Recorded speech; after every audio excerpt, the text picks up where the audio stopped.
In 2016, the British independent scene was on fire. Their stars were becoming international sensations and their promotions had become must-watch. Obviously, there's always room for more wrestling.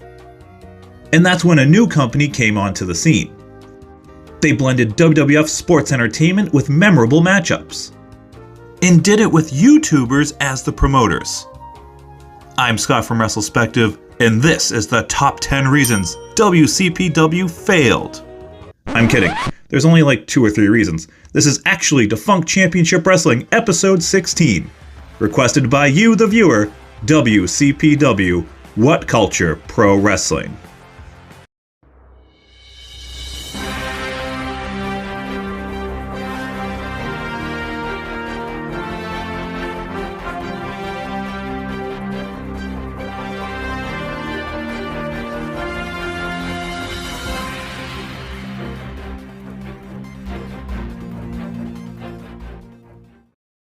The 2016 wrestling internet. A simpler place. No AEW for people to hate watch and rant about. Main roster WWE was hot and cold creatively. There was some really good stuff and some very, very bad stuff happening. But we all had fun with it. NXT was the darling of the IWC, blowing minds with mid-2000s ROH style matches.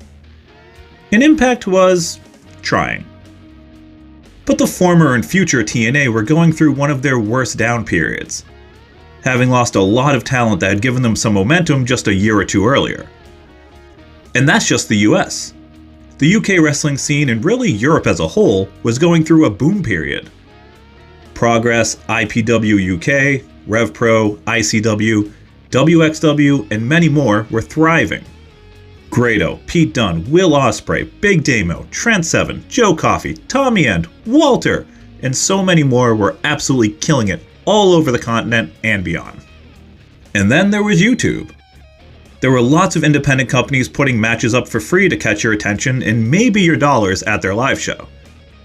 Some even used YouTube Red as a subscription service to get your dollars. Then there was the explosion of list channels. Taking their inspiration from articles on websites like IGN and BuzzFeed, these channels posted a lot. It seemed like every day there was a top 10 things you forgot about so-and-so. Top 10 matches you should watch before a succulent Chinese meal. You've seen them. And I don't want that to be taken as a shot. It's not easy to make list videos a part of your channel in this niche. Sure, it's easy to come up with a list of matches you like and why, but it's not easy to make it something people will want to watch. I tried that and failed long ago. I suck at that particular type of video, so my hat is off to anyone that's had success doing them. Without a doubt though, the unquestioned king of these channels was, and probably still is, WhatCulture. Getting its start in December 2014, WhatCulture's wrestling channel was able to stand out with its charismatic roster of talent, like Adam Pacitti, King Ross, Susie, Jack the Jobber, Simon Miller, Adam Blampier, and many others along the way. Going through their back catalog, I spotted Kenny McIntosh from Inside the Ropes. I do not remember him being a part of the channel. I love Inside the Ropes. Anyway. While they were the bar for list videos, WhatCulture did offer a lot more on their channel. They had ongoing series that allowed the viewer to get to know the presenter a bit more personally. Their likes and dislikes, history as a fan, etc. There was WTF hosted by King Ross, Fast Count typically hosted by Jack the Jobber, and of course Adam Blampier's How They Should Have Booked. The channel also featured interviews, hosted trivia games, and my personal favorite, their pay-per-view watch-alongs. The watch-alongs also introduced us to the WhatCulture World Championship, a cardboard title belt that was awarded to the person who correctly picked the most winners. There were other circumstances where the title changed hands, but it was mostly the pay-per-views. The title was the centerpiece of a really entertaining feud between Pacitti and Blampier.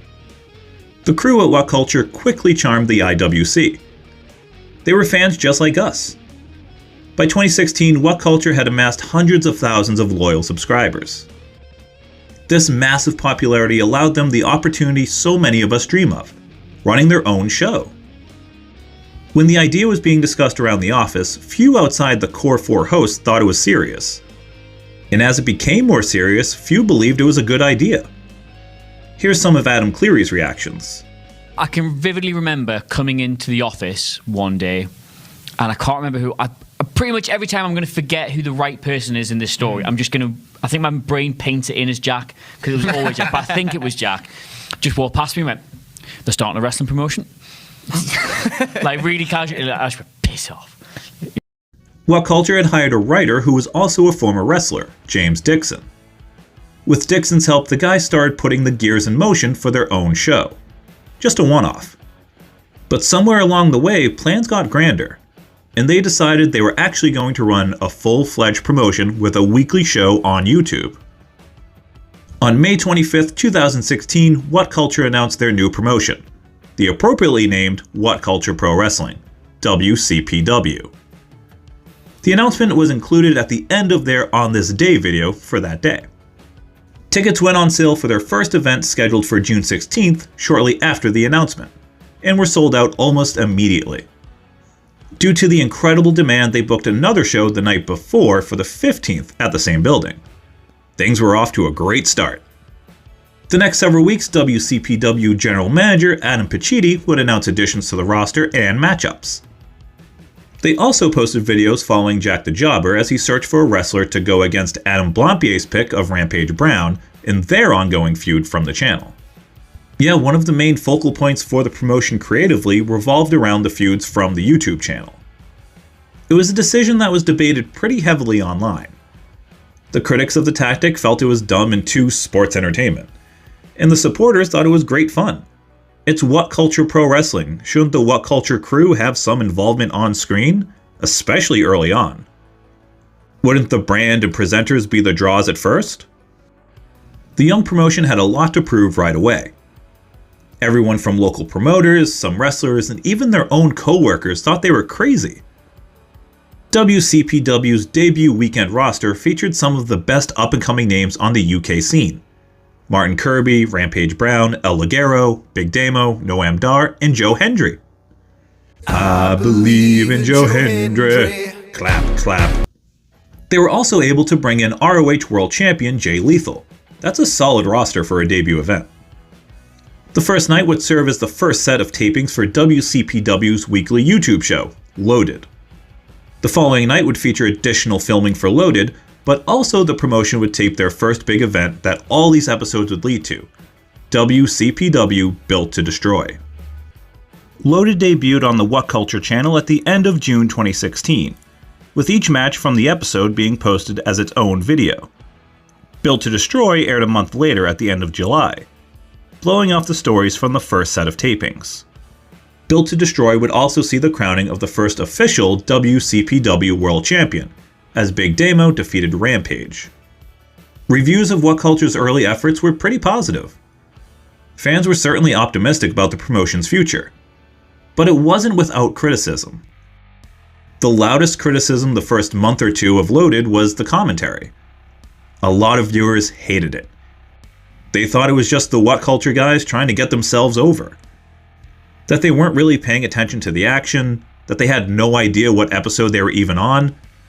I feel this was corrected when they made Dave Bradshaw and Alex Shane the primary commentary team. Another major criticism was, like any other promotion, the booking. A lot of fans quickly grew tired of the fuck finishes, lots of DQs, interference, and other hijinks that kept anyone from winning clean.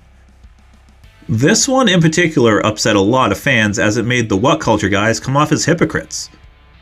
They had criticized WWE for these exact problems and now had a chance to show what they would do instead, and they fell into the same booking mistakes. Going back and just watching matches at random, that's certainly a fair critique. There's definitely ways that some of these matches could have ended clean while still making everyone look good. For instance, this Pete Dunne vs. Martin Kirby match from episode 10. It had all this referee involvement as part of the finish. Now, I'm no booker, but I'm sure there was some other way for the cheating heel to lose. Maybe still a way where his cheating is what cost him. It's a perfectly fine finish on its own, but it's part of the larger problem of this happening over and over again. And lastly, there was a pretty vocal chunk of the fan base that felt the WhatCulture crew were on the show too much. They were all managers or commentators. They never seemed to be too far away from the center of the ring. A Reddit account apparently belonging to Adam Blampied commented on a thread to address these criticisms, basically saying that they'd filmed 5 episodes in one weekend, so changes wouldn't be immediate. But they were listening to fans, and the non-finishes, the usage of the WhatCulture guys, etc. would be improved. Also, according to the same comment, WCPW was working with an ex-wrestler and promoter who was helping out in a producer role. I assume that was a reference to James Dixon. So the promotion wasn't entirely run by fans. August and September would follow the same formula. 3 or 4 weeks of TV building to a big special.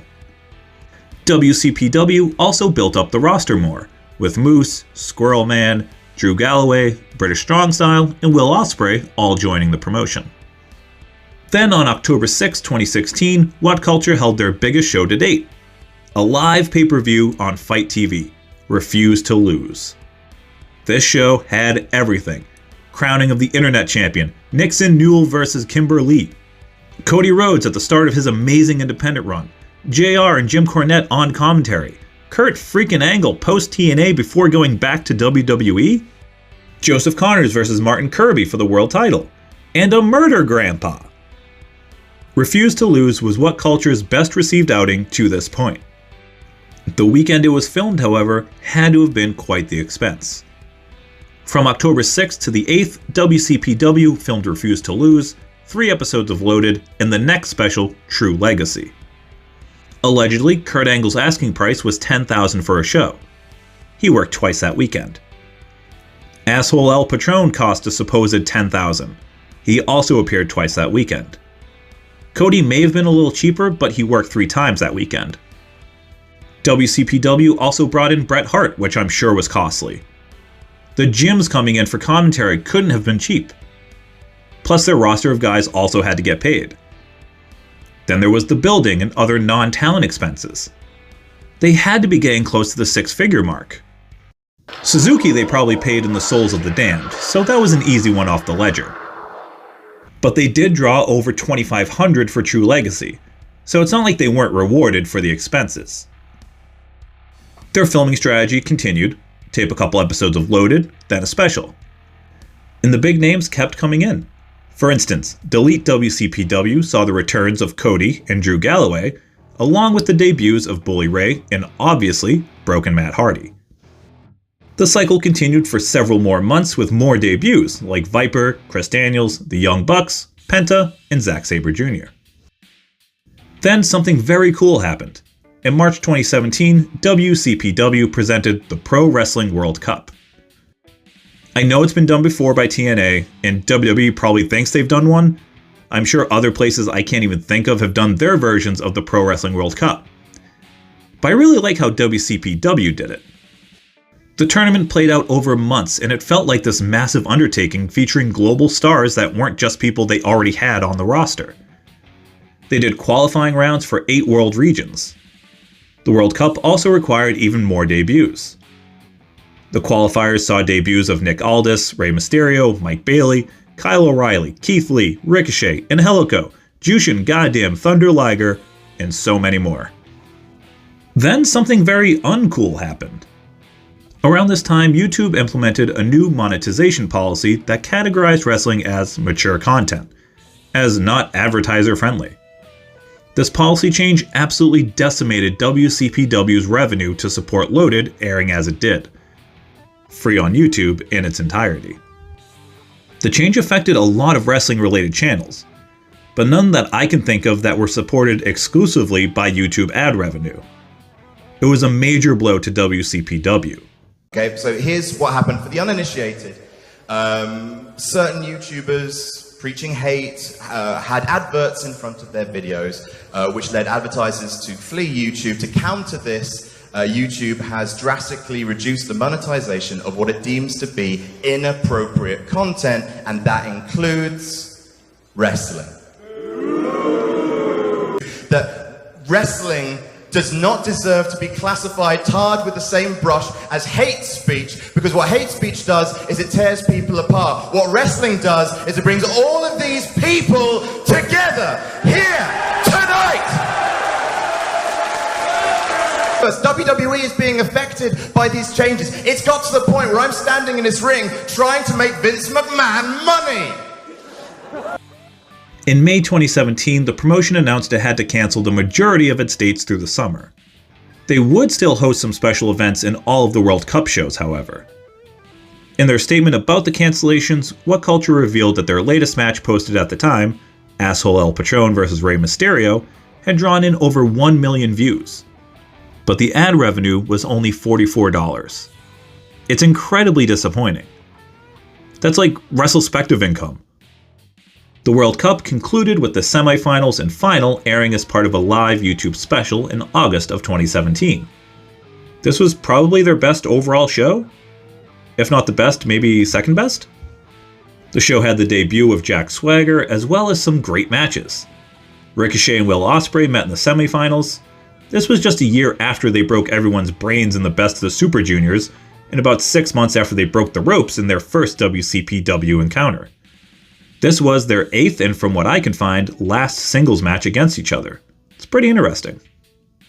Ospreay and Kushida met in the finals in probably one of the best matches in WCPW history. Just as things seemed to be improving, the direction and potential future of the company took a turn. On September 19, 2017, the core group of WhatCulture WWE, Ross, Jack, the very underrated Sam Driver, Adam Pacitti, and Adam Blampied all left the channel. And apparently I was pretty upset about it. Oh, sweet, naive, not as fat Scotty. If you only knew what was coming, you wouldn't have posted this. It was cited that creative restraints and an overall unprofessional working environment were the reasons they left. A few days later, on September 30th, a video was posted declaring that WCPW was now Defiant. With the departure of the Adams & Co., WCPW had its reins handed over to other WhatCulture Wrestling nerds, with Pacitti being replaced as GM by Stu Bennett. I read somewhere that the company was sold and then rebranded, but I couldn't confirm that. Plus, in the We Are Defiant video, you can clearly hear Ben's distinct voice. It was cold, it was rainy, we didn't know if anybody would come. I'm Ben from WhatCulture, and here are the 10 weirdest unlockable characters in wrestling video games. The final tapings under the WCPW banner would take place that weekend, with their last live special under the letters being Refuse to Lose 2017. The Adams and the guys would go on to found their own wrestling YouTube channel a month or so later, Cultaholic, with Adam Blampied resigning right after the announcement due to some of his pretty shitty behavior coming to light. The rebranded Defiant Wrestling kicked off officially on Jay-Z's 48th birthday, December 4th, 2017. They maintained all the current champions but did unveil a new and much cooler looking logo. The rebrand was seen by many as a necessary move. They needed to get away from the identity formed by Pacitti and the others. It was a new era, and Defiant was set out to show that they were not just some YouTube promotion. But honestly, from here they just kind of coast for a while. No major controversy or changes. The roster stayed mostly the same. Austin Aries debuted, but aside from him, no major stars from outside the UK came in. However, there was the in-ring debut of Simon Miller at No Regrets 2018 after almost 2 years of training. Simon's wrestling training journey was one of the last really cool things WhatCulture did as he chronicled his path to the ring on the channel. He's truly the only WhatCulture presenter I want to see have matches anyway. Why? Just look at him, that's why. They initially continued taping a weekly show, then opted to doing monthly or twice monthly specials until bringing back Loaded. Then in July 2018, some major changes occur. WWE decided that they were going to launch a UK brand, NXT UK. El Ligero, Joseph Connors, Grizzled Young Veterans, and Joe Coffey all got signed by Triple H for the brand. If they weren't exclusive deals then, they were certainly what I'd call exclusional deals, leaving them unavailable to work for Defiant, but they could potentially work for more WWE-friendly promotions, like ICW for example, at least for a while. And this exodus of stars began long before the invention of NXT UK. In January 2017, British Strong Style joined WWE for the UK tournament. In May 2017, Drew Galloway returned to WWE on the NXT brand. As NXT UK ramped up, Defiant would see even more stars leave. Kaylee Ray, Travis Banks, Walter, and others all got signed in 2018 and early 2019. It was becoming apparent that after the rebrand, the company wasn't the same. The days of Defiant being a UK super indie with big stars like Galloway, Kurt Angle, Rey Mysterio, and Cody being on the cards was over. The promotion would regroup and focus on local UK talent. They brought in Aussie Open, Pac, and even Johnny Storm and Jody Fleisch. But unfortunately, they weren't enough to fix what was wrong with Defiant. Their stars had left before a new batch was ready to step up, ownership was unwilling to spend money on big US names, and the audience wasn't clicking like it used to. Literally clicking on the videos. Without those clicks, they lost the majority of the ad revenue that they had left. Defiant held their annual Built to Destroy event June 29, 2019, airing live on their website. Then they went dormant. Defiant Wrestling announced their closure August 1st, 2019, fittingly enough with a video on their YouTube channel titled Outro. The video chronicled the work to make the shows happen and the history of their World Championship. Last held by my former favorite independent wrestler, David Starr. The video ended with a thank you message from the promotion confirming that yes, unfortunately, WCPW and Defiant were done. There's a lot of lessons to be learned by the failure of WCPW. Obviously, not just anyone can run a wrestling company. There's a lot that goes into running a successful promotion. There's even more that's needed to have that success over the long term. There's tons of smaller promotions throughout the world that have been around for 10 years or more, because they don't live beyond their means, so to speak. They focus on their local home talent, and develop them and build around them. Sure, they'll bring in major names for big shows or bring in one or two for regular events, but these promotions always have newer talents ready to step up once the bigger names are gone. WCPW jam-packed their early cards with major names.